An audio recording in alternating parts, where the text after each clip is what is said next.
Hello and welcome to Hearthfire Tales. If you are new to this channel, excellent, you are right where you need to be. This little mini episode is a small little recap of what the story is so far for our main campaign, The Division Bell.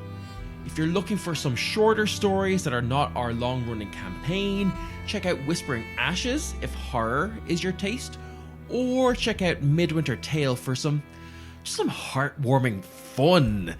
And if you want just something that's a little bit chaotic and just typical D&D nonsense, check out our miniseries Everdale, where I, Dylan, your DM, I'm the DM for Everdale and the Division Bell. Jim, one of our players, is the DM for Midwinter Tale. And finally, Ryan is the DM for Whispering Ashes. You'll get to see a whole lot of us. But if you're looking to get into the main campaign, then here is where you need to be.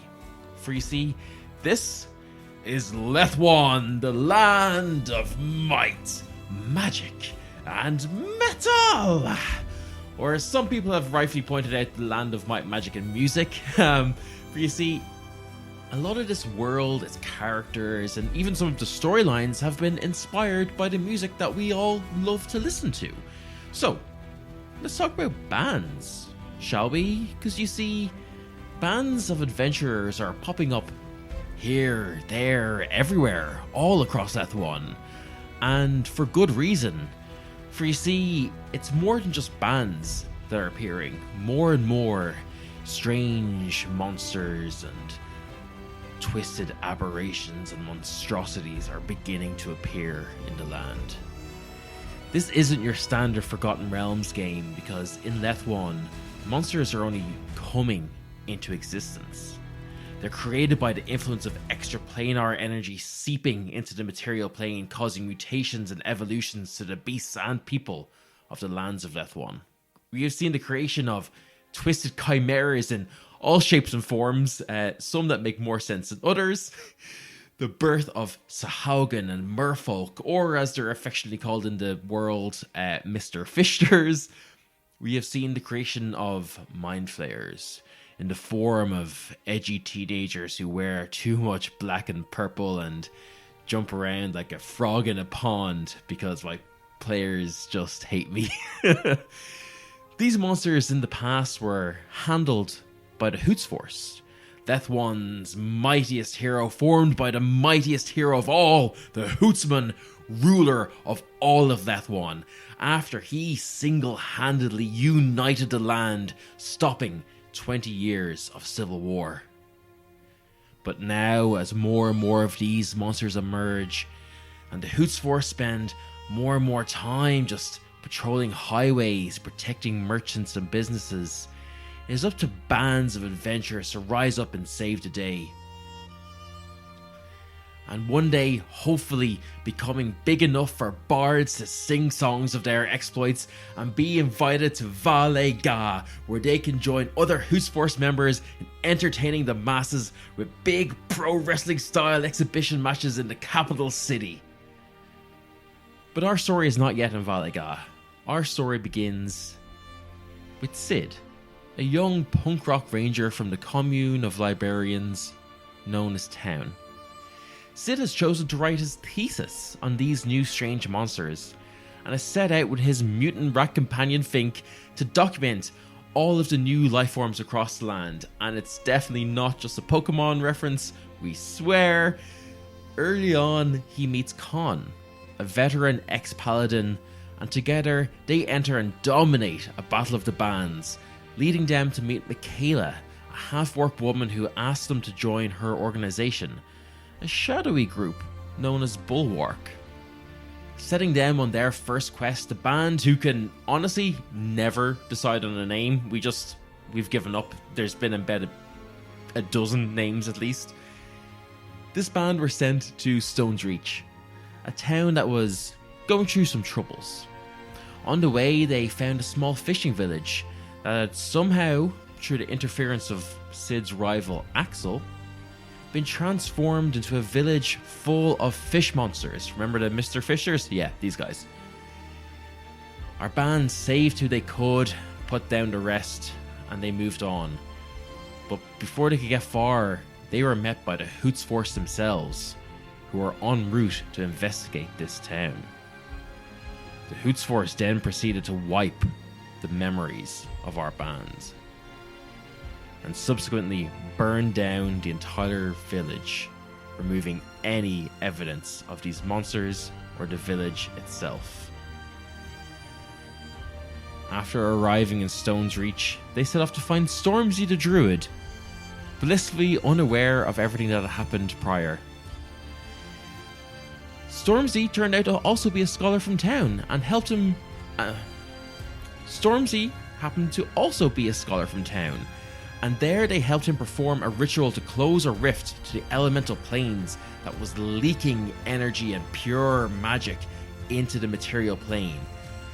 But not before Fink managed to absorb some of this energy, giving him, honestly, sick as fuck elemental forms, and again, definitely not a Pokemon reference. They then went and investigated the source of nightmares that had been plaguing the town, and found in the nearby abandoned mine two twins who were abandoned by their parents years ago when they were only infants. Two twins that had begun to mutate and evolve, one going high into the mountains, living her life as a satyr who can control illusions, and taking the name Sun. The other went deep into the mines, deep where he was found by the same member of the Hoots Force that had previously wiped our hero's minds. He experimented on this twin, developing his powers as he grew and mutated fully into Bellacore, the Mind Flayer. Knowing that Maynard, this mind mage, would know that his lair and his experiments had been tampered with, the party rushed back to Stone's Reach and prepared for a final showdown. And in this fight, Sid squared off with this mind mage, who revealed that he had learned his ways from the dreamers of town. Sid finally downs him before giving Fink a single command: feast. Meanwhile, Khan fought off the barbarian Araya and ultimately gave his life in sacrifice to save the townsfolk of Stone's Reach, holding up a burning inn with his own bare hands before letting it fall, killing himself and the final Hoots Force member. After a hero's funeral, Sid returned to town, needing to report his findings on the Hoots Force, the nature of mutations, and the proof of existence of other planes.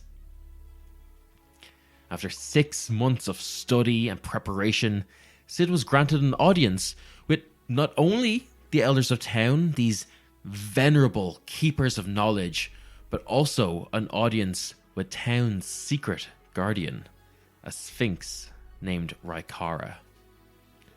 Rykara let Sid in on a whole host of secrets, mainly that the original guardian and ruler of town was a dragon named Emeralia, who is also a part of a secret conclave of dragons across all of Lethwan. Emeralia was killed in a large attack along with many other dragons towards the end of the War of Unity. She also told him that the Hoots Force had been stealing knowledge, a grievous sin in town. A particularly dangerous book known as the Necrogoblicon had been stolen from town's most guarded vaults, and the person who had previously been tasked to return it, Sid's very own father, had not yet returned and has been missing for years. Finally, we have Melody, the bard that was assigned to the band by Michaela so long ago. Melody has just arrived in town with a young man named Bren. Or should I say a young tiefling named Bren. You see, tieflings are completely unknown in Lethwan, being of infernal heritage. They shouldn't exist.